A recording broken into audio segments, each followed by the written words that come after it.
Ravi de vous retrouver sur les antennes de la télévision nationale. Au sommaire de ce journal, le président de la République a quitté Conakry pour Abidjan. Le général Mamadi Doumbouya rend visite à son homologue, son Excellence Alassane Ouattara, un moyen de raffermir davantage les liens d'amitié et de coopération entre nos deux pays. À suivre les détails dans un instant. C'est parti pour les examens à l'enseignement technique. Plus de 22 000 candidats, soit 70% des filles, sont évaluées. Plusieurs surveillants sont mobilisés autour de cet examen qui suscite de nombreux espoirs. La prévention des risques professionnels dans le monde du travail, la Guinée renforce son dispositif. Le ministère du Travail et de la fonction publique, à travers l'Institut national de formation et de perfectionnement, vient de boucler la certification de la deuxième cohorte d'auditeurs en santé. C'est tout pour les titres. Bonjour à tous et bienvenue dans ce 13h. Visite de travail et d'amitié, le général Mamadi Doumbouya est bien arrivé à Abidjan, capitale ivoirienne. À sa descente d'avion, le chef de l'État a été accueilli avec tous les honneurs par le vice-président de la République de Côte d'Ivoire. Les détails dans ce compte-rendu signé Oumar Bari. Le président de la République, son Excellence le général Mamadi Doumbouya, accompagné de la première dame Lauriane Doumbouya, est arrivé en début de soirée ce mardi 17 juin à l'aéroport international Félix Houphouët-Boigny d'Abidjan pour une visite d'amitié et de travail de 48 heures. À sa descente d'avion, le chef de l'État, son Excellence le général Mamadi Doumbouya, a été accueilli avec tous les honneurs protocolaires par le vice-président de la République de Côte d'Ivoire, son Excellence Tchémoko Meïlie Koné. L'accueil a été marqué par une chaleureuse réception en présence de plusieurs autorités ivoiriennes, dont le ministre des Affaires étrangères, de l'intégration africaine et des Ivoiriens de l'extérieur, la ministre de la Famille, de la Femme et de l'Enfant, Madame Nasseneba Touré, ainsi que d'autres personnalités ivoiriennes. Du côté guinéen, plusieurs personnalités étaient présentes pour saluer l'arrivée du président de la République, notamment le ministre secrétaire général de la présidence, le général Amara Camara, le ministre des Affaires étrangères, de l'intégration africaine et des Guinéens établis à l'étranger, Dr Maurice Sanda Kouyaté, le ministre des Infrastructures et des Travaux publics, Mahamadou Abdoulaye Diallo, des conseillers à la présidence, Ousmane Doumbouya, Fodé Amadou Fofana et Ahmed Badara Ali Diallo, ainsi que l'ambassadeur de Guinée en Côte d'Ivoire, Alseni Mobaj Silla, sans oublier le personnel diplomatique. Peu après son arrivée, le chef de l'État, son Excellence le général Mamadi Doumbouya, a eu un bref mais fructueux échange avec le vice-président ivoirien dans le salon présidentiel de l'aéroport. À cette occasion, M. Tchémoko Meïlie Koné, au nom du président Alassane Ouattara, a salué la visite du chef de l'État guinéen, qu'il a qualifié d'expression de l'excellence des relations historiques entre la Côte d'Ivoire et la République de Guinée, deux nations sœurs unies par la géographie, les liens culturels et les défis communs. Avant de quitter l'aéroport pour sa résidence, son Excellence le général Mamadi Doumbouya a été salué par une foule enthousiaste de ressortissants guinéens vivant en Côte d'Ivoire. Mobilisée en grand nombre, cette communauté est venue lui témoigner son admiration et sa reconnaissance pour les efforts engagés en faveur d'une Guinée plus digne, plus forte et plus prospère. Sous son leadership visionnaire, le pays connaît une profonde transformation portée par des réformes ambitieuses dans les domaines des infrastructures, de la santé, de l'éducation, de l'énergie, de la sécurité, entre autres. Des avancées concrètes qui redonnent espoir et fierté au peuple souverain de Guinée.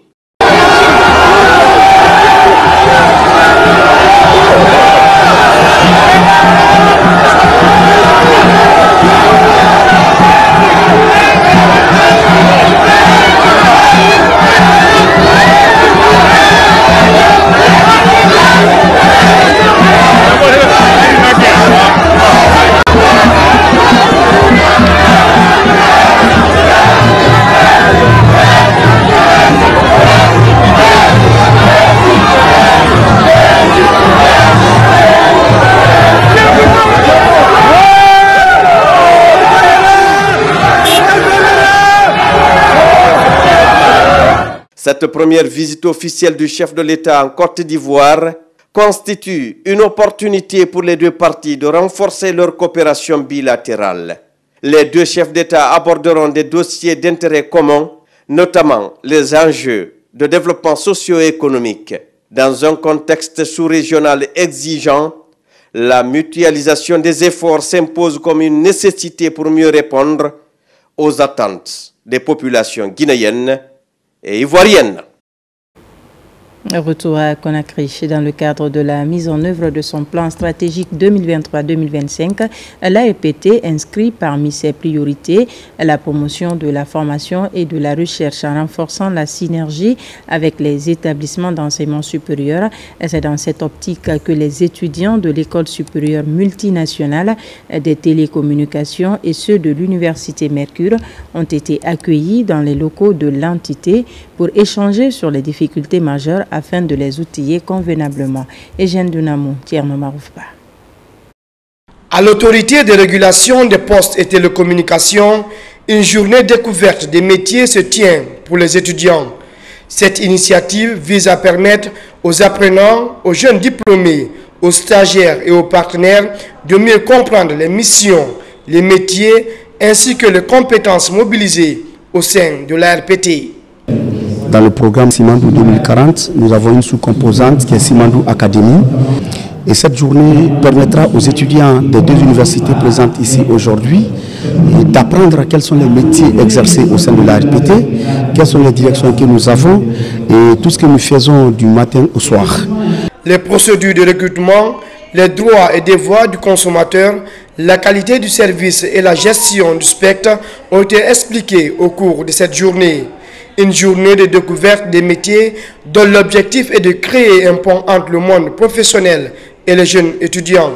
Déjà, je connaissais un peu sur l'ARPT vu que c'est l'école qui nous gouverne à l'ESMT là-bas, mais ça m'a aussi permis d'en apprendre aussi beaucoup plus sur leur rôle, à savoir sur le côté client, la confidentialité et autres. J'ai aussi appris sur les valeurs de l'ARPT, leur vision et tout. Cette journée à l'ARPT m'a beaucoup aidé parce que de base, vu les études en Guinée, je me décourageais un peu. Mais aujourd'hui, j'ai eu de l'espoir, du courage de continuer. Ces journées des métiers de l'ARPT, prévues en 3 éditions tout au long de l'année, ont permis aux étudiants de découvrir quelques installations du régulateur. Une visite guidée pleine d'enseignements pour les apprenants. Avançons ensemble vers un avenir vert. Électrifions chaque foyer. C'est le thème d'une journée porte ouverte sur le couple Kaleta Swapiti. Cette journée a mobilisé plusieurs étudiants de l'Institut Polytechnique de l'Université de Kofi Annan. Reportage de Nabi Kamara. Des simples centrales hydroélectriques, Kaleta et Swapiti sont en passe de devenir de véritables lieux touristiques et de découvertes scientifiques et techniques. En témoignent les nombreuses visites enregistrées chaque année depuis leur lancement sur ces sites par des personnes désireuses de voir de visu les merveilles qui s'y cachent et s'inspirer, s'il en était besoin, de l'ingéniosité des maîtres d'œuvre de ces fruits de la coopération sino-guinéenne. D'ailleurs, 77 étudiants et enseignants de l'Institut Polytechnique de l'Université Kofi Annan étaient sur les lieux à l'occasion de journées portes ouvertes sur Kaleta et Swapiti. Autour du thème « Avançons ensemble vers un avenir vert, électrifions chaque foyer », les hôtes de ces deux centrales hydroélectriques ont été émerveillés par la beauté des sites, la qualité des ouvrages et leur technique d'exploitation dans le processus d'amélioration des conditions de vie des Guinéens. L'école était ébahie de voir à la télé ce complexe qui est vraiment incroyable, incroyablement construit. Bien sûr, nous l'avons vu tout à l'heure, c'est au-delà de nos attentes. À la base, on était venu pour apprendre, voir d'où vient cette idée, mais aussi comment ici est construit. Et que chaque étudiant puisse aussi venir découvrir réellement ce qui se passe ici et comment c'est construit, puisque c'est agréable. J'ai découvert en fait le bétonnage du site et ça m'a vraiment inspiré et j'ai compris comment la structure elle est constituée et le fonctionnement surtout des turbines, c'est quelque chose de vraiment primordial, chose que nous avons déjà vu en cours de barrage. On a constaté que l'infrastructure est incroyable Et on a beaucoup appris au sein de ce barrage. Les théories que nous avons acquises dans nos universités là, on voit ça en pratique et honnêtement. Les barrages de Kaleta et Soapiti produisent respectivement 240 et 450 MW d'énergie électrique. Direction Morovia, où la délégation guinéenne marque sa présence aux travaux techniques sur la réaffirmation et la délimitation des frontières terrestres et maritimes entre les pays de l'Union de Fleuve Mano présents à la rencontre. Ces échanges devraient aboutir à la mise en place de plans stratégiques qui pourraient amener les acteurs des différentes commissions techniques mixtes à agir en faveur des populations. Mohamed Lamine Camara est notre envoyé spécial du côté du Libéria. Ici, à la cité ministérielle de Morovia, les travaux techniques sur la réaffirmation et la délimitation entre le Libéria et les 3 autres pays de l'Union du fleuve Mano sont organisés au compte de cette deuxième journée. Des groupes thématiques mixtes sont constitués pour se pencher sur des questions liées à la démarcation des frontières terrestres et à la délimitation des frontières maritimes. Ces experts partagent également des expériences sur la recherche des solutions idoines et durables pour promouvoir l'intégration et la sécurité des populations voisines le long des frontières communes.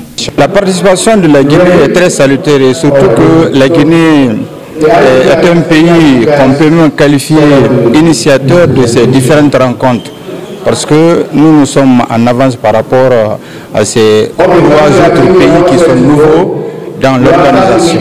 L'ambition de la Côte d'Ivoire étant d'entretenir les meilleurs rapports possibles avec ses voisins, cela passe par une délimitation, une démarcation claire des frontières et pour que chacun puisse exercer pleinement sa souveraineté à l'intérieur de ses frontières et entretenir les meilleures relations possibles avec son voisin. Ces représentants de ces 4 nations sœurs membres du bassin, les spécialistes des organismes, les consultants ont présenté chacun des projets stratégiques qui prennent en compte la réaffirmation des lignes frontières terrestres et des dispositions vont être envisagées pour la délimitation maritime entre les 4 pays avec à la clé des pistes de solutions visant à atténuer des conflits et d'insécurité transfrontalière. On veut les amener à réaffirmer leurs frontières. Et cette réaffirmation, cette délimitation des frontières ne veut pas dire qu'on va les amener à construire des murs entre des peuples frères. Il s'agit plutôt d'amener chaque pays à connaître son ressort territorial pour mieux engager des actions de coopération transfrontalière.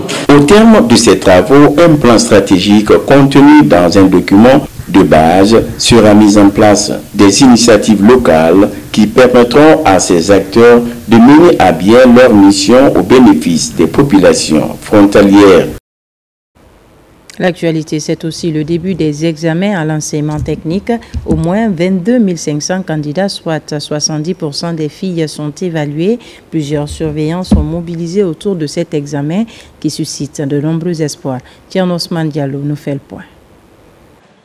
C'est le grand jour pour plus de 22 500 candidats qui affrontent l'examen de sortie à l'enseignement technique dans 81 centres à travers toute la Guinée. Dès 7 h du matin, les centres accueillent les candidats, tous munis de badges numériques qui pour la première fois sont utilisés afin de renforcer le contrôle des candidats. Cette année, la rigueur est de mise. Avant le lancement des épreuves, les candidats reçoivent les dernières consignes. Moi, je dirais pour tout candidat, pour toute personne qui sait réellement qu'il doit faire un concours ou bien un examen de sortie, tu dois réellement te préparer. En ce qui me concerne, je pourrais dire que je suis prêt à 100%. Cette année, nous abordons les examens dans la sérénité avec un effectif de 22 536 environ qui vont composer au niveau du public et du privé. Et je peux vous dire que sur l'ensemble du pays, nous avons 104 filières cette année à évaluer en BTS, en CAP, en BEP, en BT et en CAPA. À l'école des postes et télécommunications de Kipé, c'est la ministre de l'enseignement technique, de la formation professionnelle et de l'emploi qui a lancé les épreuves théoriques. Ce que je pourrais dire aux apprenants, c'est déjà d'aborder les examens en toute sérénité. Les examens ne sont qu'une évaluation des années d'études que nous avons eu à faire. Donc là, pour ceux qui sont en BTS 3 ans, ceux qui sont en BEP et 2 ans. Donc c'est une première étape, les examens de sortie, mais il faudrait aussi comprendre qu'après aussi, c'est une autre étape qui sera franchie, qui est le fait d'aborder la vie professionnelle. Aujourd'hui, le président de la République est vraiment dans l'excellence au niveau du système d'enseignement technique. Donc nous nous efforçons aujourd'hui de qualifier davantage notre système d'enseignement technique et d'améliorer en fait le système d'enseignement technique de façon générale, que ce soit à Conakry mais également à l'intérieur du pays. Les épreuves théoriques prendront fin samedi prochain avant de laisser place aux épreuves pratiques.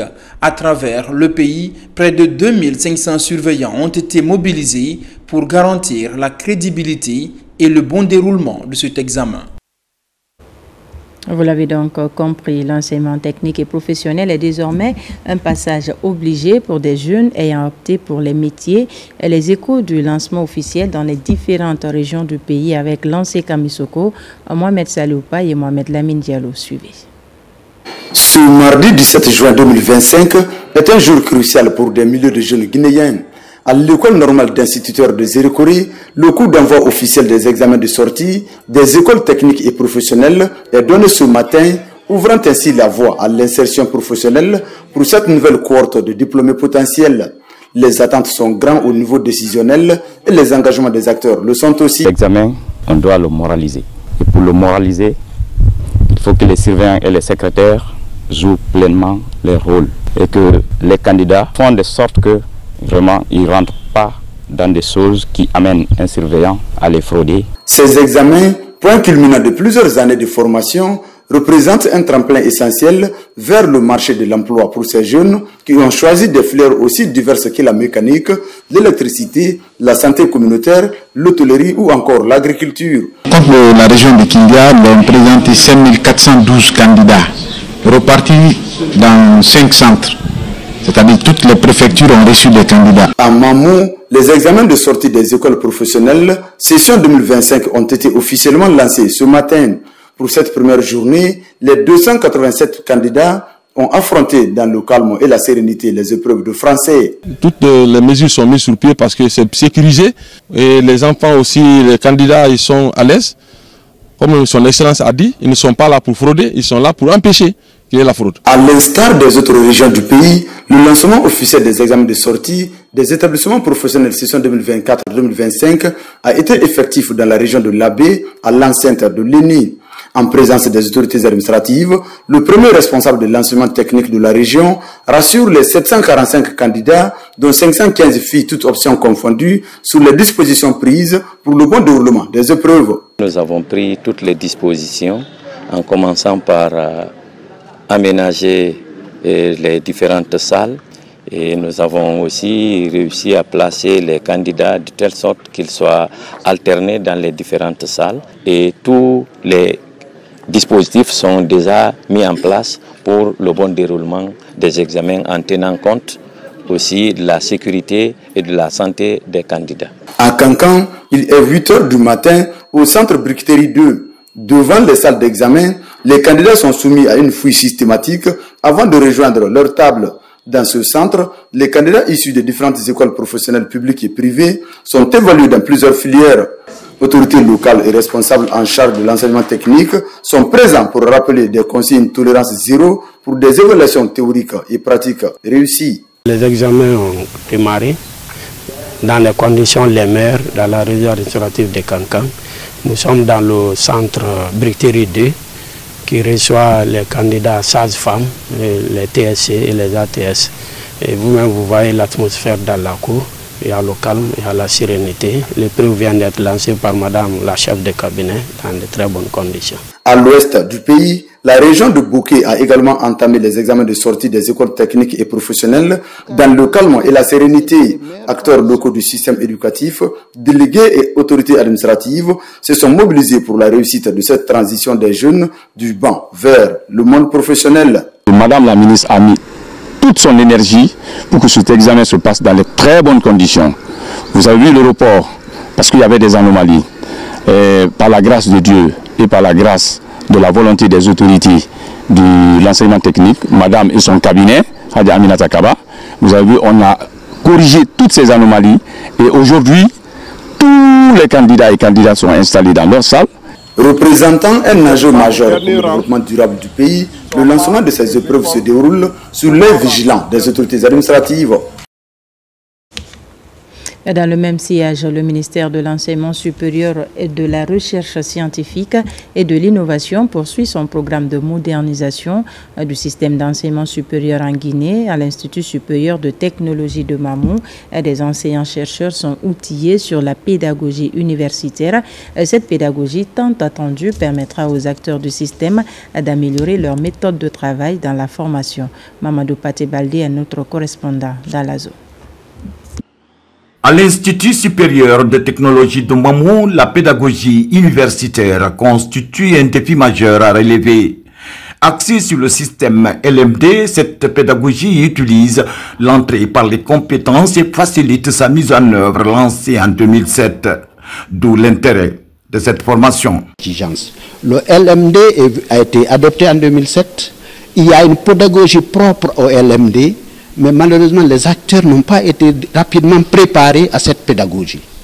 Il a fallu l'avènement du CNRD, avec les deux ministres qui sont succédés à l'enseignement supérieur, pour dire attention, nous sommes dans le LMD, nous mettons en œuvre le LMD avec des acteurs qui ne se sont spécifiquement préparés. Ça nous a permis de comprendre ce que dit la réglementation du LMD, en sa partie licence, pour ce qui est du système d'enseignement, de tout ce qui est réglementation qui gère le processus. Au cours de cette rencontre d'échange de 3 jours, l'expertise l'ISEG de Lambangui a donné l'essentiel des notions aux enseignants-chercheurs, notamment les paradigmes de l'apprentissage, le cadre réglementaire du LMD et application dans les institutions d'enseignement supérieur, les théories de l'apprentissage et méthodes d'enseignement.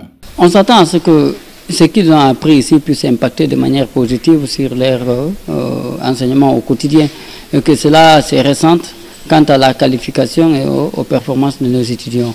Avec ces connaissances, ces enseignants-chercheurs de l'IST Télico pourront désormais intégrer ces notions dans leur pratique pédagogique afin de renforcer la formation apprentissage. Je vous le disais dans les titres, prévention des risques professionnels dans le monde du travail. La Guinée renforce son dispositif. Le ministère du Travail et de la Fonction publique, à travers l'Institut national de formation et de perfectionnement, vient de boucler la certification de la 2e cohorte d'auditeurs en santé et sécurité du travail. Par cette démarche, la Guinée respecte ses engagements internationaux en matière d'instauration d'un climat de travail plus favorable. Mohamed Chérif Kamara, Mamadi Ternakamisoko, reportage. Jamais la prévention des risques professionnels en milieu du travail n'avait autant préoccupé les autorités. Face aux cas récurrents d'incendies et d'accidents de travail, le ministère du Travail et de la Fonction publique, à travers l'Institut national de formation et de perfectionnement et ses partenaires, développent depuis 2 ans des modules en santé et sécurité au travail. La certification de cette 2e promotion s'inscrit dans cet ambitieux projet d'amélioration de l'environnement de travail en Guinée. Aujourd'hui marque donc l'aboutissement d'un parcours exigeant, mais ô combien essentiel pour la construction d'un environnement professionnel plus sûr, plus sain et plus humain. Nous pouvons avec fierté affirmer que nous sommes désormais mieux outillés pour répondre aux exigences du monde professionnel en matière de prévention, de sécurité, de santé au travail et de protection de l'environnement. Pendant 3 mois, ces auditeurs ont eu droit à des sessions théoriques et pratiques, renforçant ainsi leur capacité de prévention et d'intervention sur le terrain. Il y a eu plus d'une dizaine de formateurs, mais pratiquement, et nous sommes tous fiers de vous. Parce que chaque fois que quelqu'un venait ici, il disait « Ah, les gens là savent pourquoi ils sont là ».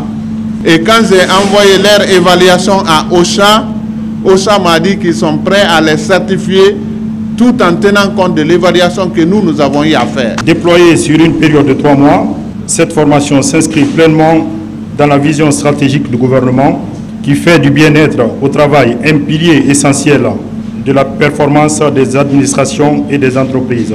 Il s'agit d'une avancée notable en matière d'instauration d'un climat serein et durable en milieu professionnel. Cette nouvelle cohorte vient s'ajouter à plusieurs agents déjà formés et déployés par l'INFP et HCE. Et pour terminer, la préfecture de Mandiana dispose désormais de sa propre brigade anticriminalité. La BAC 26 a été officiellement mise en place dimanche dernier sous l'impulsion de la Direction générale de la police nationale. Cette nouvelle unité contribuera à renforcer la sécurité dans cette zone frontalière. Colonel Morikaba, reportage. Située dans la région administrative de Kankan, la préfecture de Mandiana partage ses frontières avec la Côte d'Ivoire et le Mali. Cette position géographique stratégique, bien que favorable aux échanges, constitue également une porte ouverte à diverses formes d'insécurité, notamment les infractions transfrontalières. Pour faire face à ces défis, la Direction générale de la police nationale a décidé de créer la BAC 26, une unité mobile et spécialisée dans la lutte contre la criminalité. Lors de la tournée du directeur général de la police nationale en Haute-Guinée, il a constaté quelques faiblesses et quelques failles. Et pour réparer ces dysfonctionnements, sous l'égide du ministre de la Sécurité et de la Protection civile, cette BAC est articulée dans la préfecture de Mandiana. Afin de garantir l'efficacité de la BAC 26, la Direction générale de la police nationale appelle à une synergie d'action entre les différentes couches sociales de Mandiana. J'invite l'autorité préfectorale, la notabilité, tous les citoyens de la préfecture de Mandiana à coopérer avec cette unité qui est là pour l'ensemble des citoyens de la préfecture de Mandiana. S'il y a vol, c'est un citoyen qui est victime de vol par un bandit. Si un citoyen est tué, c'est par un bandit. Alors cette équipe va se déplacer, va être là-bas avec les populations de Mandiana pour pouvoir les sécuriser davantage. Depuis l'avènement du CNRD, la police nationale a vu ses capacités opérationnelles renforcées. Ce soutien accru motive aussi bien les autorités que les agents à redoubler d'efforts pour assurer la protection des populations et garantir leur bien-être. Voilà qui m'a fait à ce journal. Merci de nous avoir reçus chez vous. L'actualité se poursuit sur notre site le www.rtgguinée.info. On se trouve à 17h pour d'autres informations de la Guinée, notre paradis, terre de richesse et d'innovation.